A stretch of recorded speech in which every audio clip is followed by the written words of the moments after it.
మేము వస్తున్నామన్న ఉంచోలేసి తీసుకొచ్చిండు. మేము వస్తున్నాం బ్రిడ్జ్ పైన అన్నం కానీ నాకు చూపించకుండా ఇవన్నీ కనబడతాయి కదా తీసుకొచ్చి పెట్టింది. నా బిడ్డే వారం అవుతుంది వచ్చాడా మొన్న దీపాలకి ఇంటికి వచ్చింది. వారం అవుతుంది హాస్టల్కి వచ్చి ఇలా చంపిండ్రు ఏదో చేసిండ్రు కానీ చెప్తలేరు. అడికి తీసుకొచ్చి కూర్చున్నాడు. నా బిడ్డను తీసుకొచ్చి కూర్చున్నాడు. నేను వస్తున్నాను ఆగలేడు. అడిగి నేనంతా ఏం చేసిండు. నా బిడ్డకి ఏం జరిగిందో చెప్తారేమో ఆశకు అడిగి కూర్చున్నాడు. వాళ్ళు ఏం చెప్తారు ఏం చెప్పారు లంచాలు తీసుకున్నారు. వాళ్ళు ఏం చెప్పారు లంచాలతో బతుకుతున్నారు కాబట్టి వాళ్ళు ఏం చెప్పారు.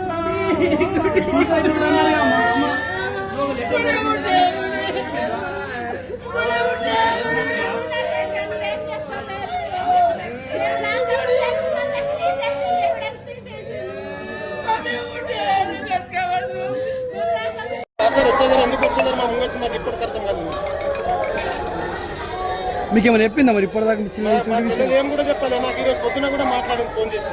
నేను ఏం చేస్తున్నా అంటే టిఫిన్ చేసినా, నేను కాలేజ్కి వెళ్తున్నా, నాకు ఈరోజు 2 ఎగ్జామ్ ఉన్నాయి, రేపు 3 ఎగ్జామ్ ఉన్నాయి, త్వరగా 2 ఎగ్జామ్ ఉన్నాయి, సండే రోజు రండి మీరు, నేను బయటకు వస్తా అవుటింగ్ వెళ్దామని కూడా ఫోన్ చేసి చెప్పింది మాకు.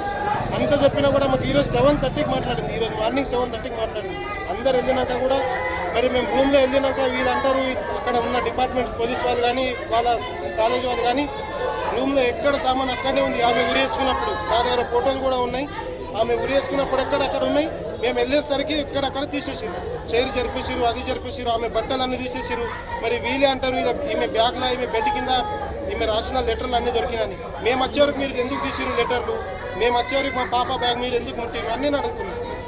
మీరు ఎందుకు ముట్టారు మా బ్యాగ్ ముట్టాల్సిన అవసరం లేకుండా మీరు చెప్తున్నారు. ఇప్పుడు 5 పేజీలు ఇస్తారు, మేమే తీసుకున్నాము, మీ పాప ఇట్లా రాసిందని. మరి మీ కాలేజీ కూడా ఏమైనా రాసినచ్చు కదా. మీ కాలేజ్ గురించి రాయింది ఎందుకు తీసుకున్నారు అనవసరంగా కావాలిచ్చి స్కామ్ చేసి